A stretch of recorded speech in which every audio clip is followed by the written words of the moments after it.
اس میں آگ بری گئی اور سخت آگ بری اور اس آگ کے اندر لوگوں کو زندہ ڈالا گیا اور انہیں مار دیا گیا، لیکن وہ اسلام سے نہیں پھرے وہ لوگ۔ اور روایت میں آتا ہے کہ ایک عورت دودھ پیتا ہوا بچہ، دودھ پیتا شیر خار بچہ لے کر جب دوڑ کر آ رہی تھی آگ میں چھلانگ لگانے کے لیے، آگ کو دیکھ کر جب وہ رکی تو وہ ننھا بچہ، وہ دودھ پینے والا بچہ بول پڑا، ماں صبر کر، تو حق پر ہے اور حق پر تو چھلانگ لگا جا۔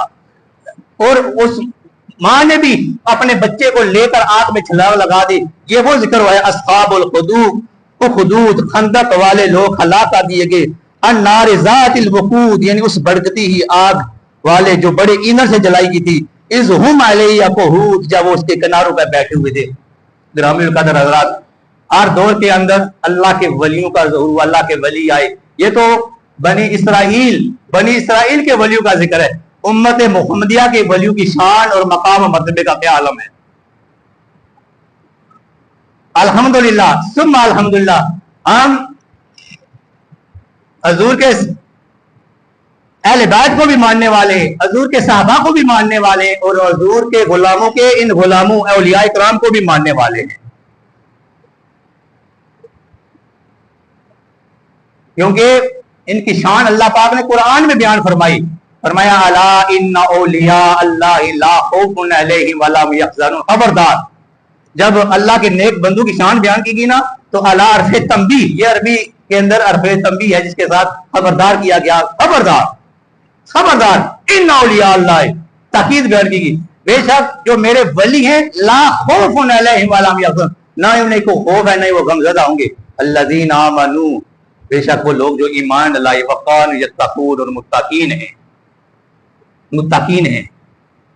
اور ایسے لوگوں کے بارے میں اللہ پاک نے ایک اور جگہ سورہ توبہ کے اندر مضمون فرمایا، ان کی نسبت اختیار کرنے کے حوالے سے فرمایا یا ایھا الذین آمنوا، اے ایمان والو، اتقوا اللہ، اللہ سے ڈرتے رہو، وکونوا مع الصادقین، اور سچے لوگوں کے ساتھ ہو جاؤ۔ گرامی القدر حضرات، اگر ایک قطرے کی نسبت، پانی کے ایک قطرے کی نسبت نہ، وہ اکیلا قطرہ پڑا ہو تو وہ ایک قطرہ ہے، اس کی کوئی ویلیو نہیں ہے، وہ دریا کے ساتھ لگ جائے تو قطرہ نہیں رہتا بلکہ دریا بن جاتا ہے۔ ایک ذرہ اسی طرح پڑا، وہ زر کے ساتھ لگ جائے وہ ذرہ نہیں رہتا بلکہ وہ زر بن جاتا ہے۔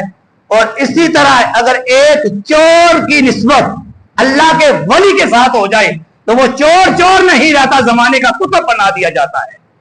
یعنی آیا تھا حضرت شیخ عبد القادر جیلانی رحمت اللہ تعالی آپ کی قمیض اور جبہ چوری کرنے کے لیے، تو آپ نے جب خضر علیہ السلام تشریف لائے اور کہا کہ ہمیں فلاں علاقے کے لیے کتب چاہیے، تو آپ نے کہا کہ وہ جو مسجد کے کھوڑ کے اندر چھپا بیٹھا ہے اسے لے جائے۔ عرض کی حضور میں تو چوری کرنے کے لیے آیا تھا، کہا کہ آپ جاؤ، ہم نے تجھے زمانے کا کتب بنا دیا ہے۔ اگر چور کی نسبت اللہ کے ولی کے ساتھ ہو جائے وہ کتب بن جاتا ہے، اور اگر کتے کی نسبت اللہ کے ولیوں کے ساتھ ہو جائے وہ کتا نہیں رہتا۔ اللہ فرماتا ہے وَقَلْبُهُمْ بَاسِطٌ ذِرَائِهِ بِالْوَسِيدِ، ان کا کتا اپنی ٹانگیں اٹھا کر غار کے دانے پر بیٹھا رہا۔ اور روایات میں آتا ہے کہ جب یہ اللہ کے نیک بندے، یہ 6-7 بندوں کا ذکر ہے، اصحاب کہف کا ذکر ہے، جب یہ بادشاہ وقت کے ظلم سے تنگ ہو کر جب نکلے تو یہ کتا بھی ساتھ چل پڑا، اور جب کتے کو انہوں نے پتھر مارے تو اس نے اللہ کی بارگاہ میں عرض کی مولا مجھے زبان دی جائے تاکہ میں ان کے ساتھ کلام کروں۔ جب زبان دی گئی تو کہا کہ میں بھوگنے والا نہیں ہوں بلکہ میں تمہاری میت میں چلنے والا ہوں۔ پھر روایات میں آتا ہے کہ وہ کتا غار کے دانے پہ بیٹھا رہا، پھر وہ کئی سال، یہ قرآن میں سورہ پارے کے اندر ذکر آیا کہ وہ کئی سو سال وہاں وہ سوئے رہے۔ اور مختلف تفاسیر کے اندر یہ بات آئی ہے متفق علیہ کہ ہر 6 ماہ کے بعد، ہر 6 مہینے کے بعد اللہ پاک فرشتوں کو بھیجتا کہ جاؤ میرے ولیوں کی کروٹ کو چینج کر دو، میرے ولیوں کی کروٹ۔ آپ بتاؤ کہ جو کروٹ مردوں کی چینج ہوتی ہے یا زندوں کی چینج ہوتی ہے؟ کروٹ زندوں کی چینج ہوتی ہے۔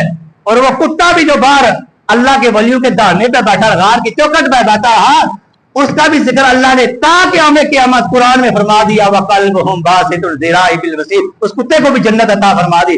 کل بروز محشر وہ کتا بھی جنت کے اندر جائے گا۔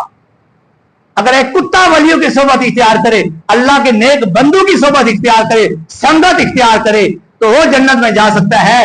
اور میرے اور آپ جیسے نالائق لوگ اللہ کے نیک بندوں کی معیت اختیار کریں, ان کی صحبت میں جائیں تو کچھ بعید نہیں, اللہ اپنے نیک بندوں کی وجہ سے اللہ معاف فرما دیتا ہے. یہ بخاری شریف کی حدیث پاک ہے کہ بندہ حضرت عبداللہ روایت کرتے ہیں, آقا صلی اللہ علیہ وسلم فرمایا کہ بنی اسرائیل کا بندہ 100 بندوں کو قتل کیا, پہلے 99 کا ذکر ہوتا ہے, 99 بندوں کو قتل کر کے وہ جا رہا ہے, ایک بندے سے پوچھتا ہے کہ میں نے 99 بندے کیے ہیں, توبہ کرنا چاہتا ہوں, قتل کیے ہوئے ہیں, کیا میری توبہ قبول ہو سکتی ہے؟ اس نے کہا بھائی 99 بندے قتل کر کے تو توبہ کی امید نہیں ہو سکتی. اس نے اسے بھی قتل کر دیا, اب 100 کی گنتی پوری کر دی, اب پھر آگے چلتا ہے, پھر ایک بندے سے کہتا ہے کہ بتاؤ کہ میں نے 100 بندوں کو قتل کر دیا ہے, کیا میری توبہ قبول ہو سکتی ہے؟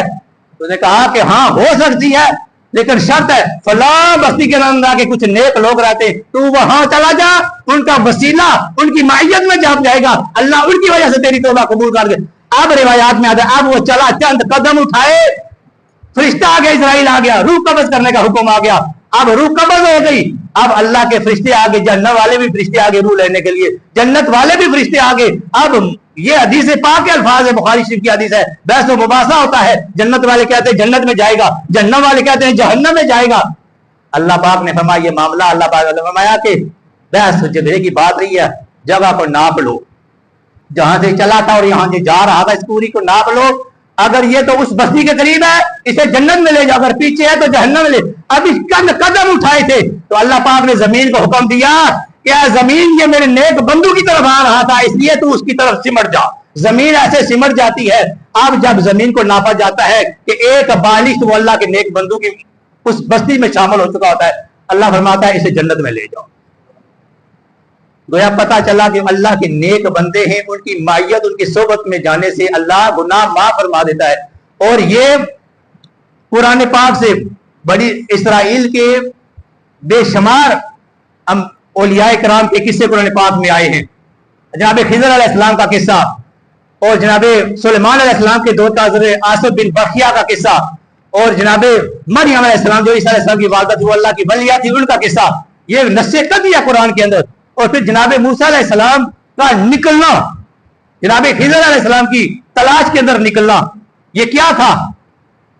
یہ گویا پتا چلا کہ اللہ کے نیک ولیوں کی تلاش میں نکلنا یہ سنت انبیاء ہے. سنت انبیاء جناب موسیٰ علیہ السلام جناب خضر علیہ السلام کی تلاش میں نکلے تھے, اور جناب سلیمان علیہ السلام کے جو وہ آصف بن برخیا تھے, جب وقت بلقیس کا معاملہ پیش ہوا, وہ دیو ہیکل جن جسے کہا گیا, اس نے کھڑے ہو کر کہا کہ میں وہ تخت لے آؤں گا. آپ نے کہا کتنی دیر میں؟ انہوں نے کہا انی علی لقوی امین, میں بہت طاقتور ہوں, میں آپ کی مجلس برخاست ہونے سے پہلے اس تخت کو لے آؤں. نے کہا نہیں یہ مدت پہ بہت زیادہ ہے. جناب آصف بن برخیا کھڑے ہوتے ہیں, آج کہتے ہیں حضور میں لے آؤں گا, میں وہ تخت لے آؤں گا. آپ نے کہا کتنی دیر میں لاؤ گے؟ فرمایا کہ آپ کی آنکھ جھپکنے کی مدت سے پہلے میں لے آؤں گا. آنکھ جھپکتی ہے کتنا ٹائم لگتا ہے؟ تو جناب سلیمان علیہ السلام کی امت کے ولی وہاں سے بیٹھ کر ملکہ بلقیس کا وہاں سے ہاتھ اٹھایا اور تخت اٹھا کر جناب سلیمان کی بارگاہ میں پیش کر دیا. اگر جناب سلیمان علیہ السلام بنی اسرائیل کے ولی کی مقام, شان, مقام و مرتبہ یہ ہے, پھر میرے اور آپ کے لجپال آقا, امت کے غمخوار آقا, نبیوں کے سردار آقا, مدینے کے تاجدار آقا جناب محمد مصطفیٰ صلی اللہ تعالی وسلم کی امت کے ولی کی شان و مقام و مرتبہ کیا ہوگا؟ لیکن تھوڑا سا ہم آج اللہ کے ولیوں کے راستے سے ہٹ گئے ہیں, جو طریقہ کہا تھا اس طریقے سے ہٹ گئے ہیں. اللہ کے ولی کی پہچان یہ ہے, بس ایک بات کر کے ختم کرتا ہوں, بس اللہ کے ولی کی پحچان یہ فرمایا کہ جب تم اسے دیکھو تو تمہیں رب یاد آ جائے.